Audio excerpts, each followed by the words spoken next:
maybe it's my fault. Maybe I led you to believe it was easy when it wasn't. Maybe I made you think my highlights started at the free throw line and not in the gym. Maybe it's my fault that you didn't see that failure gave me strength, that my pain was my motivation. Or maybe you're just making excuses.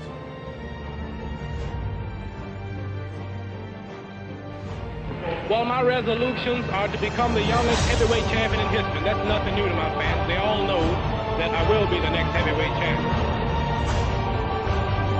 As you know, I think that I'm the greatest, and I'm not supposed to be on the floor, so I had to get up and put it down. People do say I'm cocky. Some say I need a good whooping. Some say I talk too much. But anything that I say, I'm willing to back up. You know that's impossible. No, keep it close. You know that's impossible. I'm the greatest. And I'm knocking out all bums. And if you get too small, I'll knock you out. It is befitting that I leave the game just like I came in, beating a big, bad monster who knocks out everybody and no one can whoop him. I ain't gonna have to say I'm the greatest. When I quit boxing, the game died.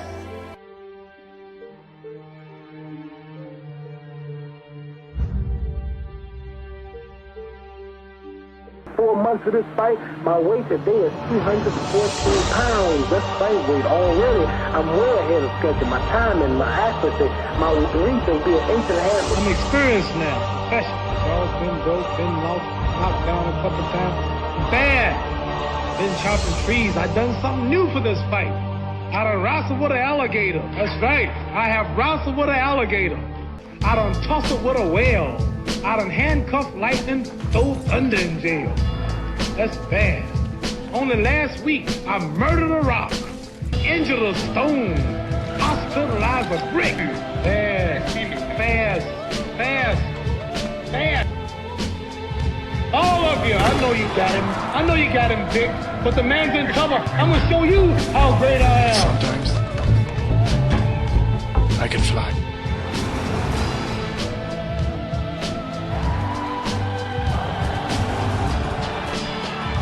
You get up just as fast as you can, no matter how many times you need to do it. Remember this: success has been and continues to be defined as getting up one more time than you've been knocked down.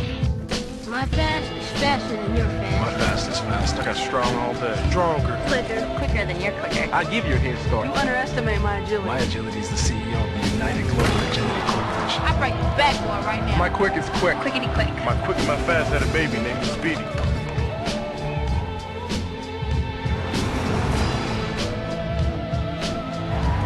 When I was tracking my arm, I was actually trying to fly.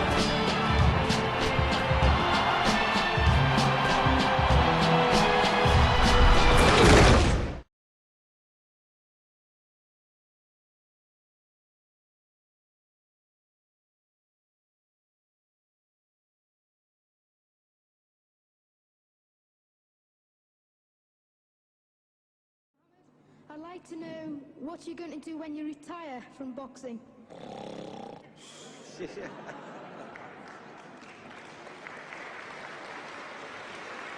I think he's probably taking the last count at the moment. I'll do my best to wake him up Just for you. sleep. That's all I'm going to do. That's all he wants to do when he retires. Now, when I retire from boxing, I really don't know. I want to say something right here.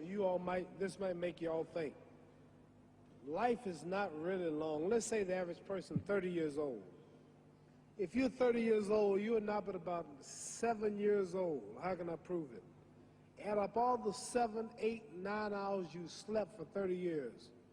Out of 30 years, add up all the nights, last night when you went to bed and woke up this morning, you don't remember a thing.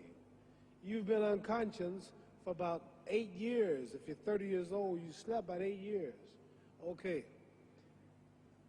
How much traveling have you done in 30 years? From the television station to home, to another country, to another city, to school, to church.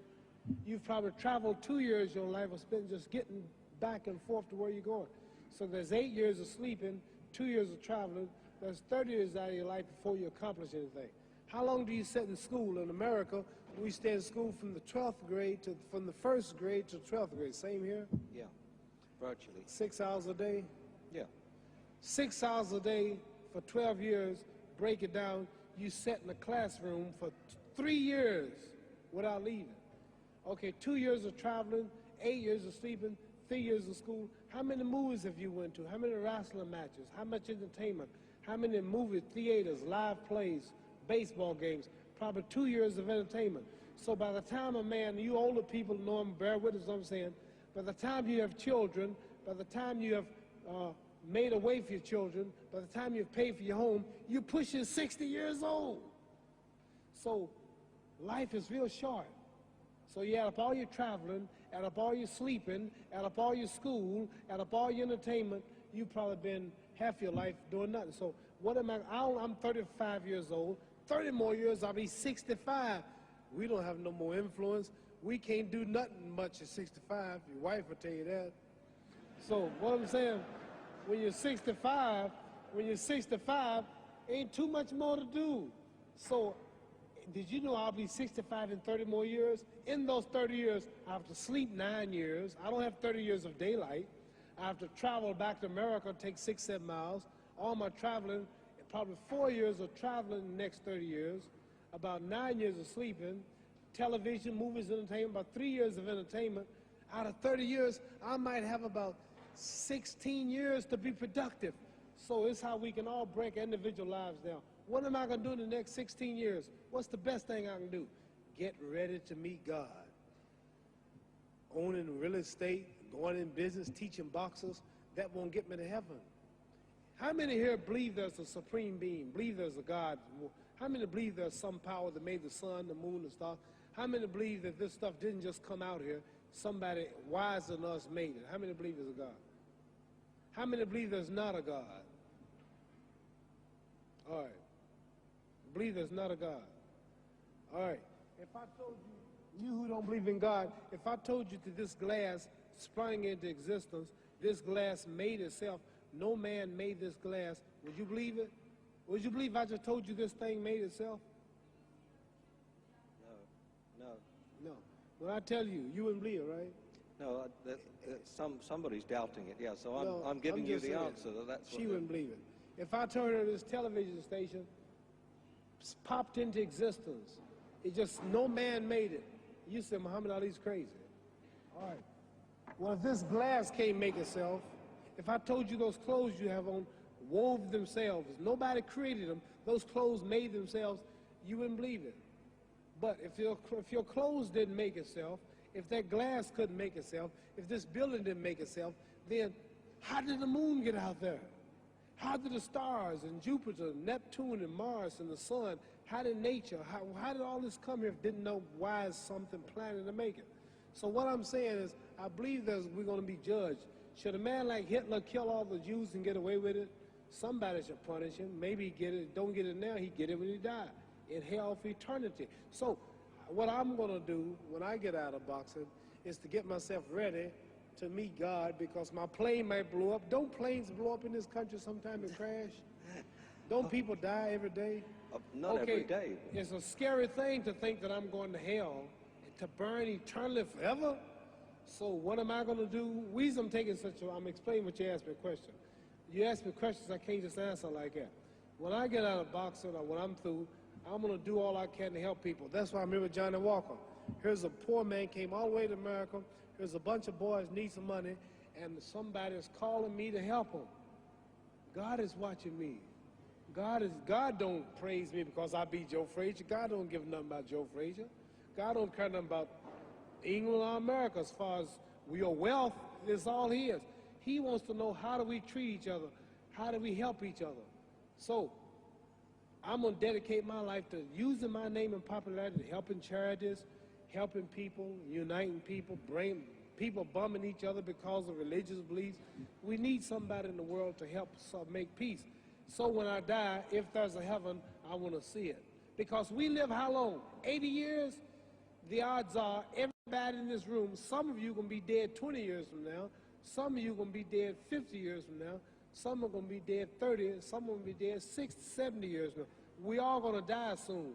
And if you live to be, say, 125 years old, which we don't do, right? Let's say we live to be 250, and you can have sex for 145 of those years. You're going to come to the end after that. So we don't have but about 80 years on earth. This is a test to see where will we spend our life in heaven and hell. This is not the life now. Your real self is inside you. Your body gets old. Some of you go to look at the fridge, you don't have no teeth. Your hair is leaving you. Your bodies get tired. But your soul and your spirit never die. That's going to live forever. So your body is just housing your soul and spirit.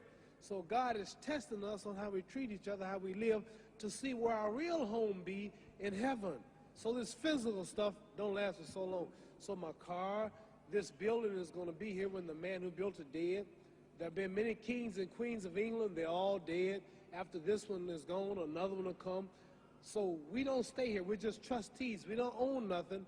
Even your children are not yours. If you think I'm lying, your wife is not yours. You die and come back a year later and go slip in your bedroom and see if your wife is by herself. See, you don't own your wife. You don't own. I divorced my wife. You may have read about it. And my 4 children, they call another man daddy now. They don't see me no more. You don't own your children. You don't own your family. So what am I saying? The most important thing about life is what's going to happen when you die. Are you going to go to heaven or hell? And that's eternity. How long is eternity? Let's imagine. Take the Sahara Desert. There's a lot of sand on the Sahara Desert, right? Then imagine that 1 grain of sand represents 1,000 years, and when you're in hell burning, when you die and go to hell, you're going to burn forever and ever and ever, no end. How long is that? Give you an idea how long eternity is. Take the Sahara Desert, and I told you to wait 1,000 years. And every 1,000 years, I want you to pick up a grain of sand until the desert is empty. Okay, wait 1,000 years, pick up the first grain. Wait another 1,000 years before you get the next grain.